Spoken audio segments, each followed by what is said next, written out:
गिबियावनो आङो गोथार बाथौ सानजों जिहेतु लोब्बा लाखिनानै बेवहाय 6 दिननि जे हाबाफारि खुंदों बेवहायनो गोथार बाथौ साननि बयनिसिमबो गाहाम अनजायनाय जासिदों।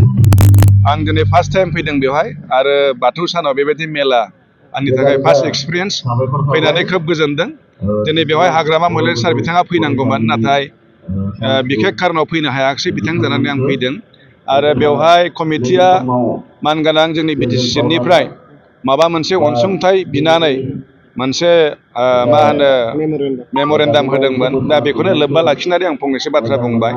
निस्सय जोंनि साराबो बेवहाय माबा मोनसे होगोन आंनोबो बुंहरदों आरो जिहेतु आंबो मन्थ्रि हिसाबै समा दा बिराद सर्ट जाहैबाय, सम गैला। बेवखायनो आङो बुंबायखि फैगोन बोसोराव आङो मन्थ्रि जाफिननानै सुजुगफ्रा मिलायजोबोब्ला 50 लाख रांनि अनसुंथाइ होगोन होननानै आं दिनै खोथा होदों आरो।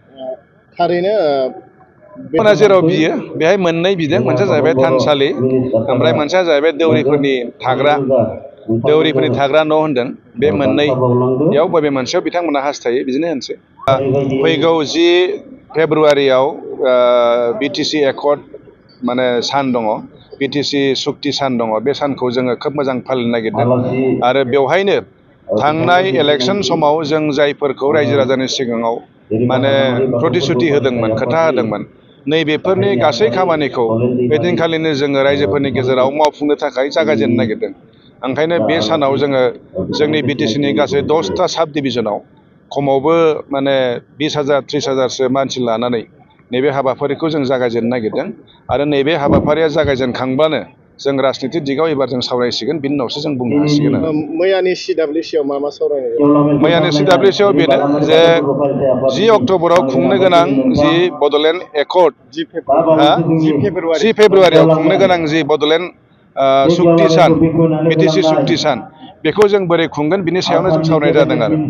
दा बेवहाय जोङो ओरैबायदि लादों सानसेनि हाबाफारि।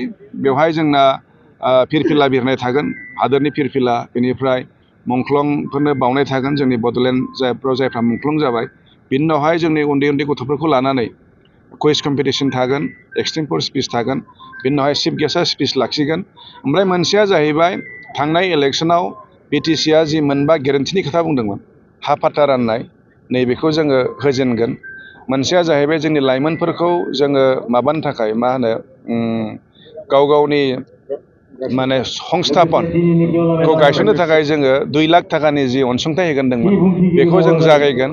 मोनसेया जाहैबाय आइजोफोरनि सेल्फ हेल्प ग्रुप, बिथांमोननो अनसुंथाइ होगोन होनदोंमोन, बेखौबो जों जागायगोन। मोनसेया जाहैबाय ओमफ्राय जोंना जायफोरनाखि सिनियर सिटिजेनफोर, बिथांमोननोबो अनसुंथाइ होनो गोनां, बेखौबो जों जागायगोन।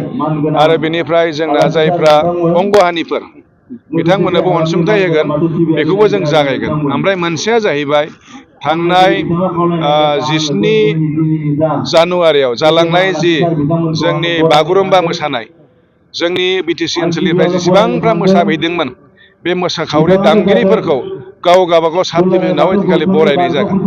आरो बेनि बादै बिटिसिनि अनगायैबो अनेकफोर दङ, बिथांमोनखौबो जोङो हारिमु डिपार्टमेन्टनि जुगिदि गावबागाव जिल्लाफोरजों जों कन्टेक्ट खालामनानै बिथांमोननोबो मोनसे मा होनगोन बेखौ मान बावनाय मोनसे जों माबा फाथायहरगोन। नैबिदि हाबाफारि लानाय जादों।